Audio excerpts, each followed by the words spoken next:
Welcome to Life Sport Flow. I'm Jane, and here we talk about the parts of an athlete's life that go beyond performance: identity, well-being, purpose, and the flow that carries you through change. I'm really glad you've joined me here today.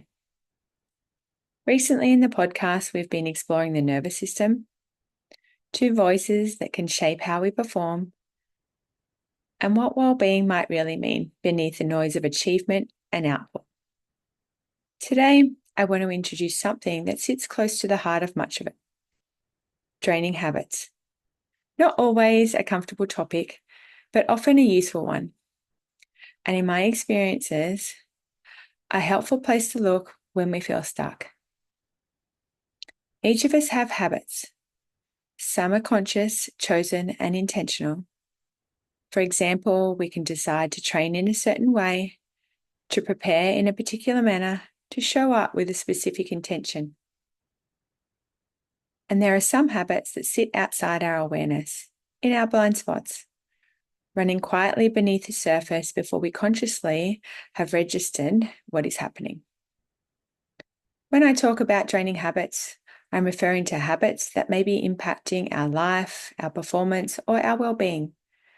They can add extra stress. They can create challenges or suffering we haven't quite named yet. They can drain our energy, that quality of aliveness and presence that tends to make something else possible. They can also show up in different areas of life: physical, emotional, mental, in our relationships, in our work, in the quiet moments when we're alone with our own thoughts. Draining habits are not character flaws. They aren't evidence that something is wrong with us. They tend to be patterns formed for a number of reasons at a particular time in a particular context. Much like the autopilot voice we explored in another episode recently, they often formed for reasons that made sense then. The question worth asking now, though, is, are they still serving us, and do they make sense now? Or might they be costing us more than we realize? This is where it connects to what we've been exploring. When the nervous system is carrying the weight of an unexamined, draining habit, it may have less capacity to draw on. The window of tolerance can narrow.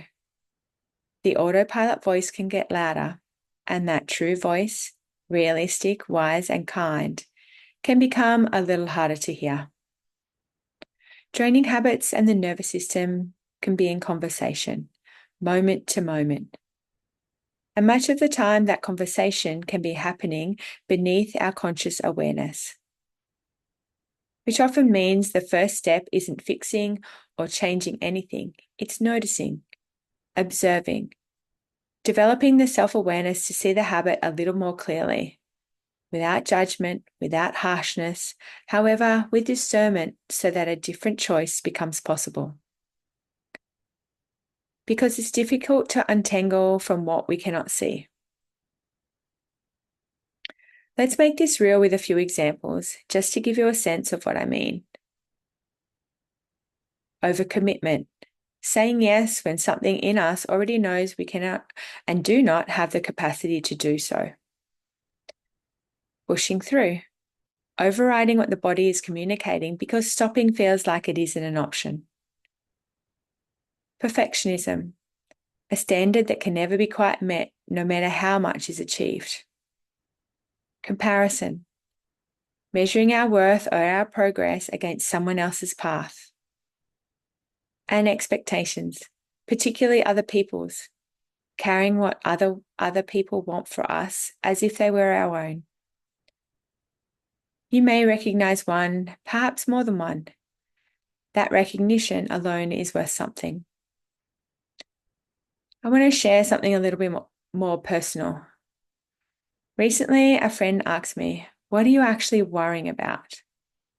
And honestly, I didn't know the answer. So I did what I often do and went home and sat with it. I began to journal and map it out. Given I'm in a season of transformation at the moment, and when I looked closely, I found I was worrying about two things. One of them was not being blank enough. I'll let you sit with your own version of that blank because most of us have one. And recently, there's a quote I keep returning to.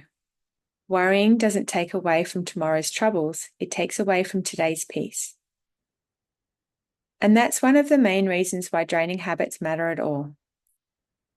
Not because they make us feel bad or broken, but because they can be quietly taking away from the life that is happening in this moment, the here and now.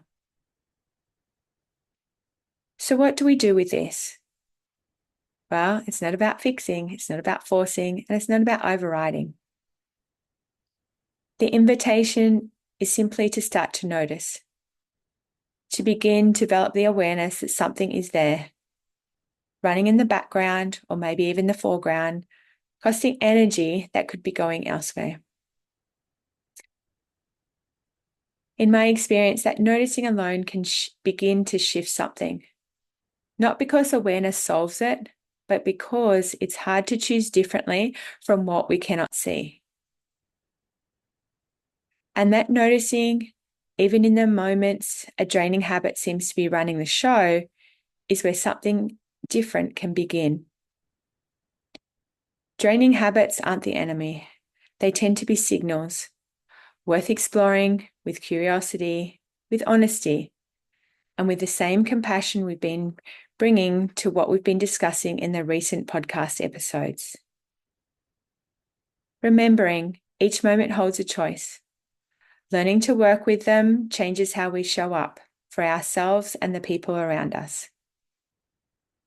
If something today stayed with you, that might be where the next choice begins. Thanks for listening to Life Sport Flow, where we remind you that your path isn't fixed, it's unfolding. If you like this episode, please share it with a friend and hit the subscribe button so you'll be notified when the next episode is live.